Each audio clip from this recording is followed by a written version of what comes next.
Hello dear students, आज हम पढ़ेंगे कि वेरिएबल वायर बाउंड रजिस्टर किस तरह as a potential divider use होता है। तो आइए पढ़ते हैं variable wire wound resistor as a potential divider. पहले हम आते हैं पोटेंशियल डिवाइडर की डिफिनीशन की तरफ कि पोटेंशियल डिवाइडर क्या होती है। The arrangement by which we can obtain variable potential difference from the fixed voltage applied is called potential divider। यानी ऐसा अरेंजमेंट जिसकी मदद से हम वेरिएबल पोटेंशियल डिफरेंस को हासिल करते हैं फिक्स्ड पोटेंशियल से। ऐसा अरेंजमेंट जिसकी मदद से हम वेरिएबल पोटेंशियल को हासिल करते हैं फिक्स्ड वोल्टेज से, ऐसे किस्म के अरेंजमेंट को कहते हैं potential divider. The arrangement by which we can obtain variable potential difference from the fixed voltage is called potential divider. अब हम आते हैं प्रिंसिपल ऑफ वर्किंग की तरफ कि पोटेंशियल डिवाइडर की प्रिंसिपल ऑफ वर्किंग क्या होती है। तो पोटेंशियल डिवाइडर की प्रिंसिपल ऑफ वर्किंग ये है कि resistance is directly proportional to length, यानी जब लेंथ इंक्रीज होता है रेजिस्टेंस भी इंक्रीज होगा, और जब लेंथ डिक्रीज होता है रेजिस्टेंस भी डिक्रीज होगा। यानी लेंथ जब इंक्रीज होता है रेजिस्टेंस इंक्रीज होगा, जब लेंथ डिक्रीज होगा रेजिस्टेंस भी डिक्रीज होगा। So when length increase resistance also increase, when length decrease resistance also decrease. So this is the principal of working of potential divider. अब हम आते हैं पोटेंशियल डिवाइडर की कंस्ट्रक्शन की तरफ। सो ये हमारे पास बैटरी है जिसका पोटेंशियल V है, ये हमारे पास रेजिस्टर है जिसका रेजिस्टेंस R है। अगर इस रेजिस्टर में करंट I फ्लो करता है, ये A और B फिक्स्ड एंड्स है इस रेजिस्टर के, और C रिप्रेजेंट करता है यहाँ पर स्लाइडर को। So A and B represent fixed ends while C represent slider. A and B represent fixed ends of this resistor. C represent slider. V potential of the battery, ये V represent करता है potential of the battery को। I represent current, ये I जो है ये इस resistor में current I को represent करता है। R रिप्रेजेंट रेजिस्टेंस, और ये R रिप्रेजेंट करता है रेजिस्टर के टोटल रेजिस्टेंस को। R यानी यहाँ पर B और C चूंकि स्लाइडर कनेक्ट है B से, सो B और C के दरमियान रेजिस्टेंस हमारे पास बराबर है RBC के, और B और C के दरमियान पोटेंशियल हमारे पास बराबर हो जाएगा VBC के। So RBC represent resistance between B and C, while VBC represent potential between B and C। तो ये था हमारे पास कंस्ट्रक्शन पोटेंशियल डिवाइडर का। अब हम आते हैं इसकी वर्किंग की तरफ। तो as we know that V is equal to IR, चूँकि ओ हमजला से हमारे पास V बराबर होता है IR के, इसको हमने इक्वेशन A नाम दिया। VBC हमारे पास बराबर होता है IRBC के, यानी VBC जो है ये बराबर होगा IRBC के।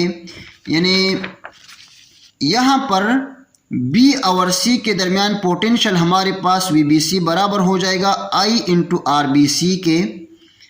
तो VBC is equal to IRBC।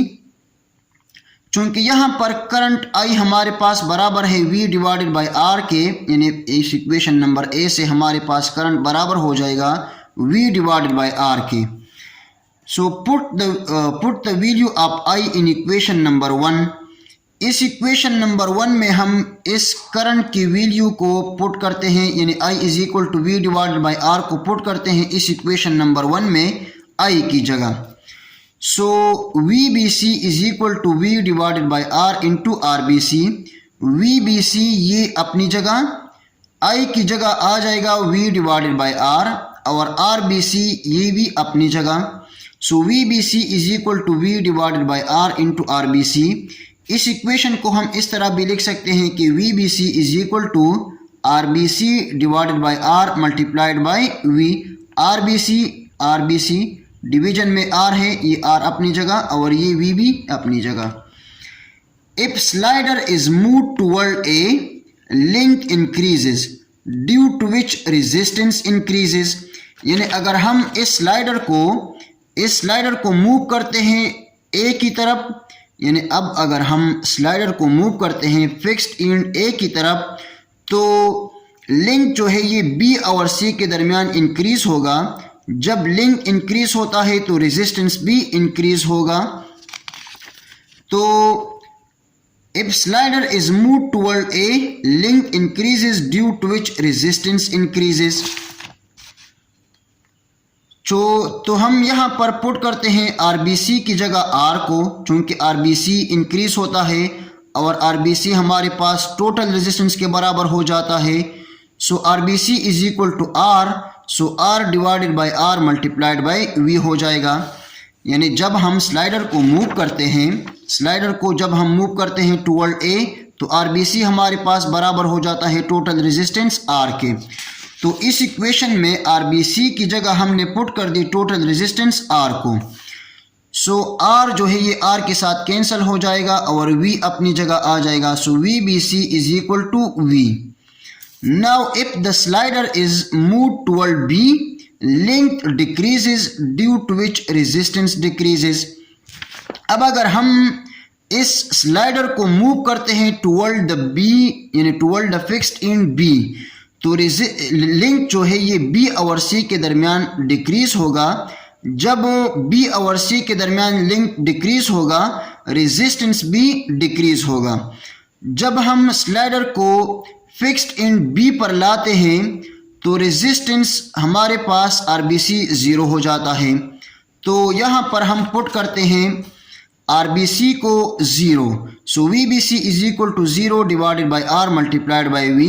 V zero के साथ मल्टीप्लाई होके ज़ीरो हो जाएगा और zero divided by anything is zero. So VBC is equal to zero. So this means that V is varied from zero to V। यानी यहाँ पर VBC की वैल्यू ज़ीरो, यहाँ पर VBC की वैल्यू V है। तो इसका मतलब ये है कि पोटेंशियल वेरी होता है from zero to its maximum value V।